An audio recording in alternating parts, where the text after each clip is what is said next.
세상의 왕과 만왕의 왕이신 예수님이 자리를 마주했습니다. 세상의 왕은 만왕의 왕이신 예수님을 몰라보고 신문합니다. 그에게서 하나도 죄를 찾지 못했습니다. 세상의 왕은 구경꾼 되어서 주님의 어떤 이적과 기적을 구경하고 싶어 했습니다. 그러나 우리가 깨달을 것은 주님 구경하는 구경꾼이 아니라 주님 기뻐하시는 일꾼이 되어야 된다라는 사실입니다. 왕은 수많은 사람들의 힘주어 말하는 소리에 기가 죽고 다수의 의견을 따라 예수님을 다시 빌라도에게 보냅니다. 우리는 다수의 의견, 사람의 의견도 중요하지만 그것보다 더 중요한 것은 진리의 말씀이라는 사실, 그리고 진리의 말씀을 따르는 종이 되어야 된다는 사실을 지난주에 깨달았습니다. 헤롯 왕은 희롱하고 조롱하고 예수님께 빛난 옷을 입히고 빌라도에게 돌려보냈습니다. 그가 앉은 왕의 자리가 만왕의 왕을 몰라보는 그런 비참을 겪게 된 것입니다. 여러분, 우리도 우리가 앉은 왕의 자리에서 그 자리를 내려놓고 주님을 우리의 왕자에 모셔드려야 됩니다. 그리고 그분의 지배와 통치를 받을 때 우리는 진정한 하나님의 아름다운 통치와 지배를 받는 주님의 백성이 될 수 있습니다. 이렇게 두 왕의 만남은 끝이 났습니다. 오늘 저와 여러분도 이 두 왕의 만남을 통해서 내가 만왕의 왕이신 주님을 만나야 된다, 주님의 일꾼으로 살아야겠구나, 진리의 말씀을 따르고 내 왕의 자리를 스스로 내려놓고 주님을 우리 인생의 보좌에 앉혀놓고 주님을 따르고 경배하는 그런 하나님의 백성들이 되시기를 주님의 이름으로 축복합니다. 오늘 본문은 조금 길지만 헤롯이 다시금 예수님을 빌라도에게 돌려보냅니다. 이제 빌라도에 의해서 마지막 재판이, 신문이 진행되는 과정이 오늘 말씀에 나오고 있습니다. 빌라도는 한 번, 두 번, 세 번씩이나 신문에도 예수님께 죄가 없다, 죽일 만한 죄가 없다, 세 번씩이나 예수님을 내어놓으려고 힘썼습니다. 밀란과 살인을 주도했던 바라바를 대신 죽이자고 제안까지 했습니다. 그러나 유대인들, 대제사장들, 서기관들은 무리를 선동해서 빌라도의 의견을 묵살시키고 자신들의 의견대로 십자가에 못 박으라는, 예수 그리스도를 십자가에 못 박으라고 외치고 결국 빌라도가 저들의 뜻을 따라 십자가형을 언도하는 장면으로 오늘 말씀이 끝나고 있습니다. 자, 오늘 이 본문 말씀을 통해서 우리가 깨달아야 될 진리가 있지요. 먼저 주님을 십자가로 몰아간 수단을 볼 수 있어요. 아무 죄 없고 정의롭고 공의로웠던 예수님을 십자가로, 죽음으로 몰아간 사람들의 수단과 방법이 있다는 거지요. 이 땅을 살아가면서 사람을 살리는 길이 있고 죽이는 길이 있어요. 살리는 수단이 있고 죽이는 수단이 있습니다. 전능하시고 살아계신 하나님의 아들마저 죽게 만드는 죽음의 수단이 있고요, 연약한 인생도 힘있게 살려내는 살리는 수단이 있다라는 것입니다. 그래서 오늘 본문에 나타난 이 사람들이 예수님을 십자가로 몰아간 죽이는 수단을 살펴보면서 우리는 그와 반대로 죽이는 수단으로 살아가는 자가 아니라 살리는 수단, 이들이 행한 것과 반대로 행하면 되겠죠. 그래서 반면교사를 삼고 오늘 말씀에 은혜를 나누고자 합니다. 자, 주님을 십자가로 몰아간 수단들을 본문에서 살펴보고자 합니다. 오늘 본문 말씀을 보면 14절입니다. 사모님 한번 만져주세요. 14절 말씀, 본문 말씀 14절 우리 함께 읽어봅니다. 이르되 너희가 이 사람이 백성을 미혹하는 자라 하여 내게 끌고 왔도다. 보라, 내가 너희 앞에서 신문하였으되 너희가 고발하는 일에 대하여 이 사람에게서 죄를 찾지 못하였고. 자, 빌라도가 됐습니다. 빌라도에게 예수님을 끌고 온 저들은 이렇게 고발합니다. 미혹하는 자입니다. 유대인의 왕이라고 합니다. 세금을 내지 말라 해서 로마 정부에 대항하는 사람입니다. 이렇게 예수님을 몰아가고 있습니다. 사실 예수님은 저들의 말과 전혀 달랐습니다. 미혹하는 자가 아니라 진리를 전하는 자였습니다. 세금을 금하지 않고 세금을 내라고 말했고요, 유대인의 왕이 아니라 만왕의 왕으로 십자가를 지기 위해 이 땅에 오셨던 구원자였던 겁니다. 그런데 저들은요, 예수님에게 이런 죄인의 틀을 씌웠습니다.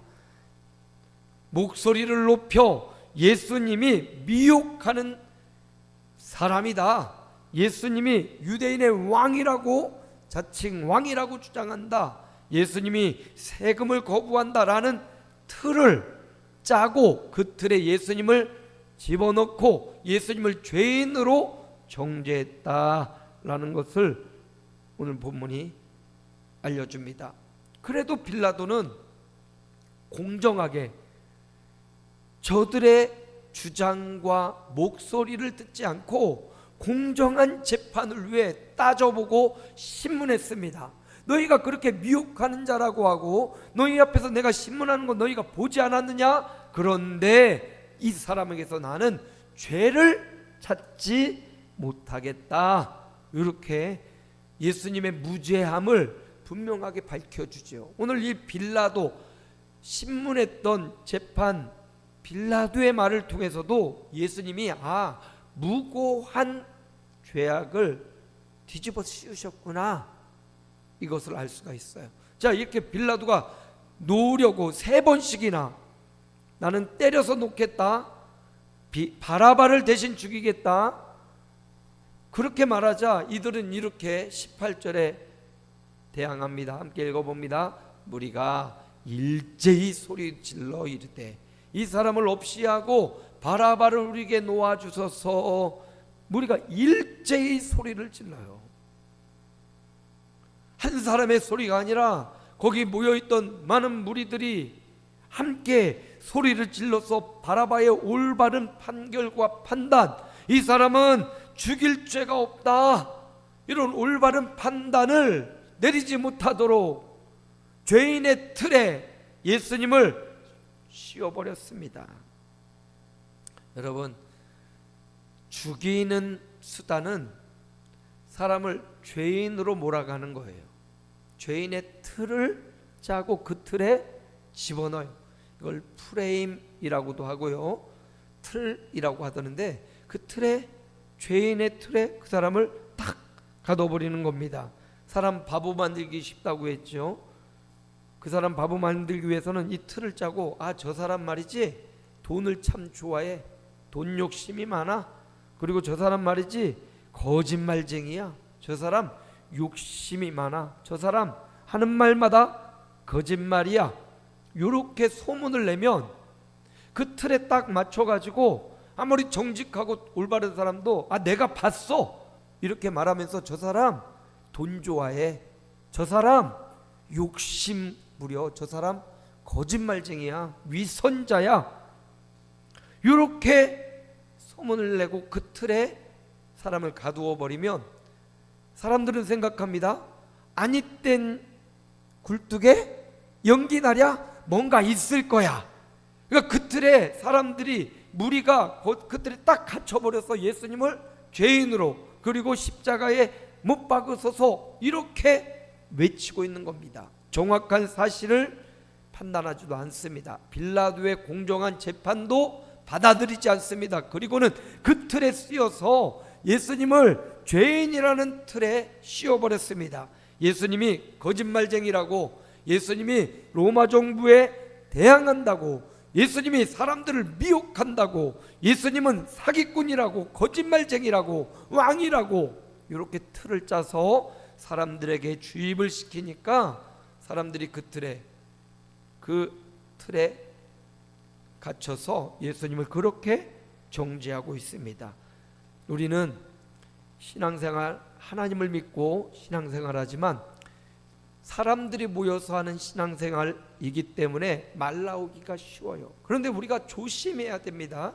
나도 모르겐 저 사람을, 혹은 목사님을, 장로님을, 옆 사람을 그렇게 틀을 딱 세워놓고 그 틀에 가두면서 이야기를 해요. 그 판단에 가두어서 이야기를 해서 그 사람을 살리는 수단이 아니라 죽이는 수단으로 내가 사용될 때가 있단 말입니다.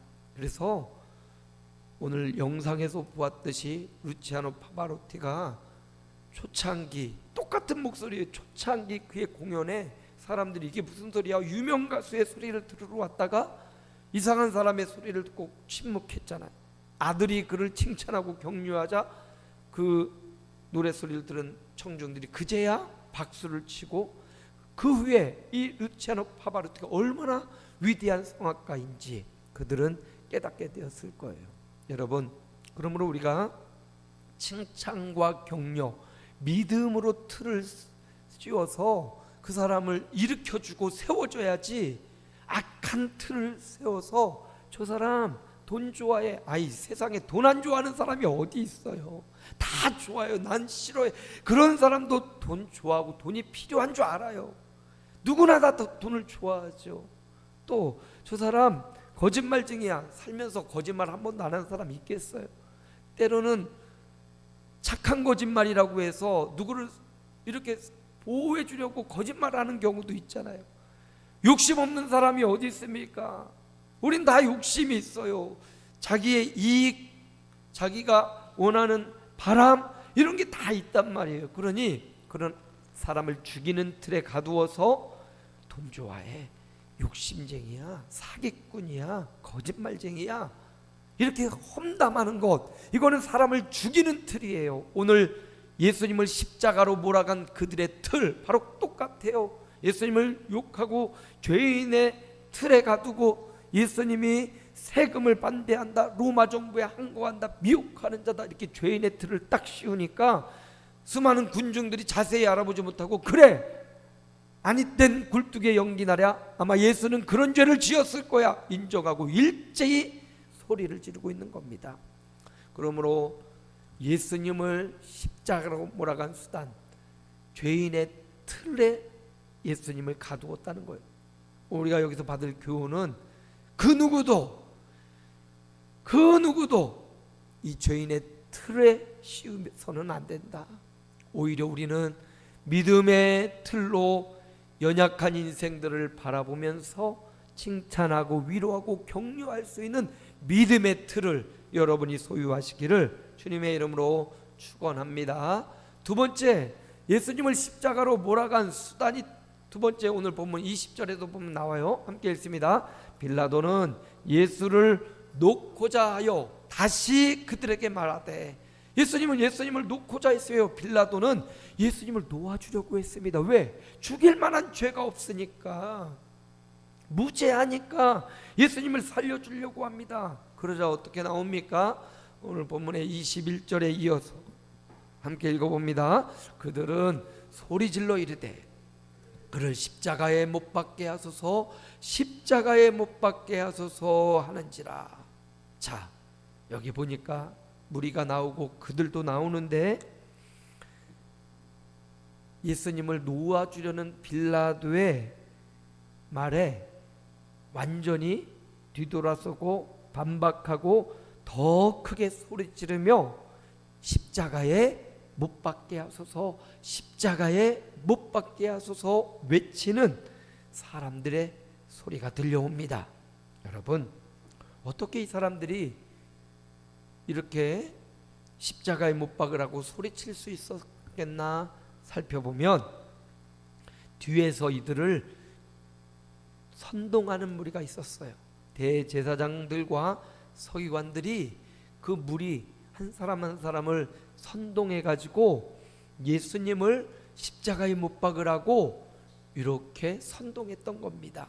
여러분, 선동이란 말은 남을 부추겨서 어떤 일이나 행동에 나서게 하는 거예요. 자기들은 뒤로 한 발짝 물러서고 거기 모여있던 사람들에게 죄인의 틀을 예수님에게 씌우고, 그리고 야, 이런 죄를 지었으니까 십자가에 못 박아 죽어야 돼, 바라바가 아니라 이 사람을 죽여야 돼, 이렇게 무리를 선동하는 거예요. 그렇게 무리를 선동해서 자기 이익을 누리고 선동해서 그 사람들을 자기 편으로 만든 겁니다. 이거 참 중요합니다. 사람은 편 만들길 좋아해요. 성장하고 교회가 커질수록 그룹이 자꾸 생겨요. 뭐 봉사하는 단체라든지 어떤 여전도회라든지 남전도회라든지 그 그룹마다 이렇게 그룹이 져주다 보면 자꾸 그 사람들 편에 서기 쉽고 그 편들이 모여서 선동을 일으키기 쉽습니다. 이게 참 교회가 와해되기 쉬운 이유 중에 하나고요. 주님마저 십자가로 몰아간 방법 중에 하나가 선동이에요. 선동.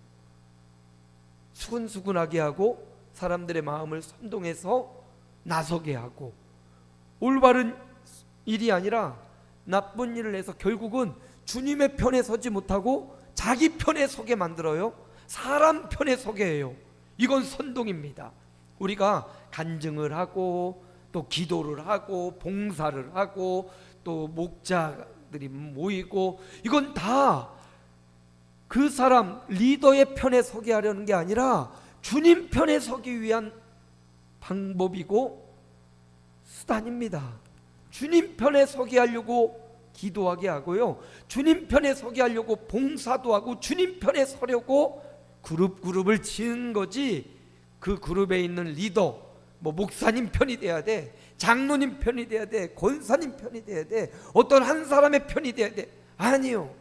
교회는 누구 편이 없어요. 모두 다 우리가 간증하고 봉사하고 찬양하고 예배하는 모든 이유는 주님 편이 되려고 하는 겁니다. 내가 주님 편에 서기 위한 수단이 되어야 되는데, 이 사람들은 지금 선동해서 대제사장과 서기관 내 편이 되어달라고 하는 거죠. 선동의 목적이 결국 자기 편이 되어서 예수를 십자가에 못 박게 하소서 소리 지르게 했던 겁니다. 이거 참 중요한 겁니다. 우리 교회 생활에 있어서 죽이는 수단, 자꾸 편을 만드는 거예요. 누구 편이 되자, 누구 편에 서자. 사실 누구 편에 서나 다 나름대로 이유가 합당해요. 이솝 우화에 그런 이야기가 있다고 하죠. 아버지와 아들이 소를 팔러 가는데 아버지 생각에 아들이 힘드니까, 어리고 힘드니까 소에 아들을 태우고 이렇게 장을 가고 있어요. 지나가던 사람이 말하기를 야야야 저거 봐라, 버릇없이 아들이 타고 아버지는 걸어가네. 그러니까 이 아버지가 생각하다가 사람들이 저렇게 보는구나, 아들을 내려놓고 자기가 소에 타고 가고 있어요. 그러니까 사람들이 보고 야 저 아버지 말이야, 어린 아들을 걷게 하고 자기 혼자 소를 타고 가네. 그 소리를 들으니까 이것도 아니네. 그리고 소를 내려와서 아들과 함께 손잡고 같이 걸어가요. 그러니까 사람들이 말하고 야 저 미련한 사람 같으니라고 저 소를 두고 둘이는 걸어가고 있네. 그럼 어떡하지? 아버지와 아들이 소를 등에 짊어지고 가더라는 거예요. 여러분, 기준이 없으면 사람들의 말에 의해서 우리가 선동되기 쉽단 말이에요. 누구 편에, 어떻게 보면 각자 편에서 보면 다 맞는 말이에요. 소를 가만히 두고 가는 게 옳아요? 누군가 태워가는 게 옳죠. 아들이 태우는 게 어떤 사람 보기에는 아들이 타고 가, 이게 옳아요. 어떤 사람 보기에는 아버지가 타는 게 옳지, 이게 옳아요. 사람들의 의견과 생각에는 다 이유가 있고 자기 생각과 자기 생각에는 옳은 면이 다 있어요. 그런데 우리가 따르는 바는 누구 편이 되어서 누구의 옳고 그름을 따라가자는 게 아니라 주님 편이 되어서 주님이 옳고 그름을 판단하는 대로 따라가자. 이게 올바른 성도의 자세입니다. 그래서 교회에서 저도 마찬가지고 그 누구라도 내 편을 만들려고 하지 마세요. 내가 주님 편에 서려고 힘쓰고 애쓰는 것, 이게 살리는 수단입니다. 누구든지 내 편을 만들고 내 무리를 만드는 것, 주님 대적 원수의 편에 서려는 거예요. 살리는 수단 아니고 죽이는 수단이 되는 겁니다. 그러므로 우리 모두 오늘 무리를 선동해서 대제사장과 서기관의 편에 서게 만들고 주님을 대항했던 저들을 반면교사 삼아서 우리 모두 내 편 만들려고 하지 말고 내가 주님 편 되어 말씀으로 선동이 아니라 개혁시켜 나가는 개혁의 삶을 살아가시기를 주님의 이름으로 축원합니다. 마지막 세 번째, 주님을 십자가로 몰아간 수단이 오늘 23절 함께 읽어봅니다. 그들이 큰 소리로 재촉하여 십자가에 못 박기를 구하니 그들의 소리가 이긴지라 결국은 빌라도가 손을 놔버립니다. 올바른 판단을 끝까지 고수하지 않고 결국 손을 놔버리고 사람들의 소리에 넘어갑니다. 그리고 예수님을 25절 함께 읽습니다. 그들이 요구하는 자 곧 밀랑과 살인으로 말미암아 옥에 갇힌 자를 놓아주고 예수는 넘겨주어 그들의 뜻대로 하게 아니라 결국 빌라도가 진짜 죽어야 될 밀란과 살인을 행한 바라바는 놓아줍니다. 그리고 그들의 뜻, 불의한 그들의 뜻대로 예수를 넘겨주었습니다. 뭡니까? 대제사장과 서기관들의 입장에서는 예수님이 새로운 개혁을 일으키고 진리를 선포하고 천국을 전하니까 야 이거 우리 이러다가 우리가 망하겠다. 우리 기득권이 다 사라지게 생겼다. 예수를 십자가에 못 박아 본때를 보여주자. 아무도 우리에게 대항하지 못하도록 본보기를 삼고 본때를 보여주자. 지금 예수님을 십자가에 몰아간 수단이 뭡니까? 본보기를 보여주는 거예요. 너희 함부로 나한테 대들지 마. 너희들 자꾸 걸거치고 그러다간 예수처럼 너희도 다 죽일 거야. 이렇게 본보기를 보이고 본때를 보여주고 있는 거예요. 여러분, 신앙생활은 이렇게 본보기를 보여서는 안 돼요. 신앙생활은 모범을 보여야 됩니다. 누군가를 마녀 사냥하듯 막 공격해서 죽여서는 안 돼요. 신앙은 나 스스로 신앙의 본보기를 세우고 신앙의 모범된 길을 가려고 애쓰고 수고하고 헌신하는 것, 이게 살리는 수단이에요. 사람을 살리기 위해서 저 사람에게 막 손가락질하고 너 왜 그렇게 너 신앙 이렇게 손가락질하는 게 아니라 다른 사람과 비교해서 신앙생활하는 것 아니라 나는 내 믿음의 길, 모범, 주님이 보여주신 그 모범의 길, 그 길을 걸어가면 되는 거예요. 말해서 사람이 변하지 않고요, 보여줘서 변화가 일어나요. 우리 아름다운 교회 성도들이 이런 본때를 보여줘야지, 이런 마음가짐이 아니라 내가 신앙의 모범을 보여야지, 내가 부족하지만 내가 믿음의 본보기를 보여줘야지, 이런 삶, 이게 살리는 수단이라는 겁니다. 오늘 주님을 생명을 죽이는 수단이 있고요, 살리는 수단이 있는데 오늘 본문에서 우리가 깨달아야 돼요. 주님을 죽였던 생명을 죽이는 수단은 뭐였냐? 죄인으로 틀을 씌워서 그를 공격하는 거예요. 그리고 선동해서 내 편을 만들어, 너 그치? 내가 말한 거 맞지? 넌 내 편 되어 같이, 이게 선동하는 거예요. 이게 죽이는 수단이에요. 또 본때를 보여주자, 다시는 우리에게 덤비지 못하도록 본보기로 삼자. 이건 사람을 죽이고 예수님마저도 죽게 만드는 수단입니다. 그러나 예수님은요, 사람들의 이런 수단, 예수님은 그 수단에 넘어가지 않죠. 물론 그 수단을 그대로 이용해서 십자가에 죄 없으신 그분이 죽으심으로 우리의 구원을 이루셨어요. 근데 우리는요, 우리는 주님이 아니라서 만약에 내가 이렇게 틀에 씌워져서 사람들이 선동해서 나를 공격하고 본때를 보여주면 나는 아파하고 상처 입고 떠나기가 쉬워요.